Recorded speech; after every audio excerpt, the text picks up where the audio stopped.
अब हमारे पास क्वेश्चन है, हमें फर्स्ट 5 टर्म लिखने हैं सीक्वेंस के, जिसका nth टर्म निकालने का फॉर्मूला दे दिया है, और उसके बाद सीरीज भी लिखनी है, मतलब जो फर्स्ट 5 टर्म आ जाएंगे उसको जोड़कर लिख देना है हम लोगों को, प्लस प्लस करके, है ना।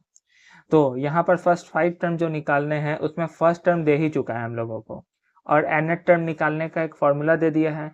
ये फॉर्मूला कब काम करेगा, जब n की वैल्यू 2 के इक्वल हो या 2 से बड़ी हो, मतलब n की वैल्यू 2 हो, 3 हो, 4 हो, सभी पर काम करेगा।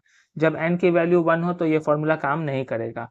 तो यानी कि n की वैल्यू 1 हो, यानी कि a1 हम लोग कैसे निकालेंगे, तो a1 निकालने की ज़रूरत नहीं है, ये पहले से गिवन है।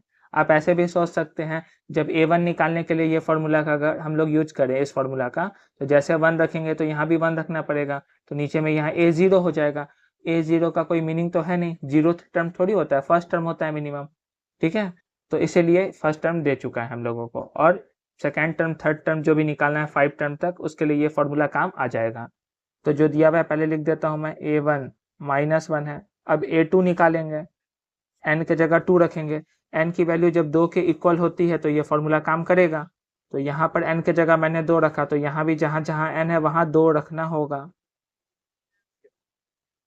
तो ये हो जाएगा a1/2, 2 में से 1 घटा तो 1 बच गया।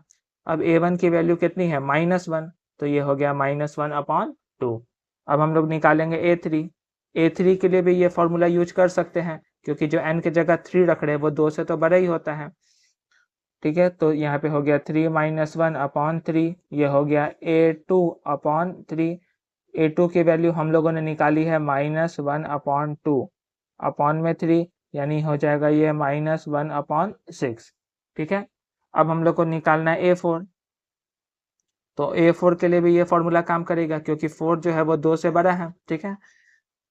तो 4 - 1/4, यानी कि ये हो जाएगा a3/4। a3 कितना है, -1/6 और बटा में 4, यानी कि -1/24।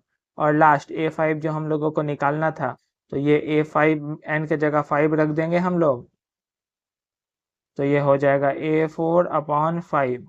a4 कितना है, -1/24 अपॉन में 5, यानी हो जाएगा -1 ये 24 5 से मल्टीप्लाई होगा तो 24 पंचे 120। तो ये निकल गया फर्स्ट 5 टर्म। अब हम लोगों को सीरीज भी लिखना था, तो जो सीरीज ऑब्टेन होगा, तो सीरीज क्या हो जाएगा, जो टर्म लिखा हुआ है, जैसे -1, उसके बाद अगला क्या है, -1/2, फिर अगला क्या है, -1/6, फिर अगला है -1/24, और फिर लास्ट है -1/120। सब में क्या लगा देना है, प्लस लगा देना है, ठीक है। और सीरीज तो आगे कंटिन्यू हो सकता है, तो फिर प्लस देके डॉट डॉट डॉट, ठीक है। तो ये हो गया हमारा answer. Thank you for watching.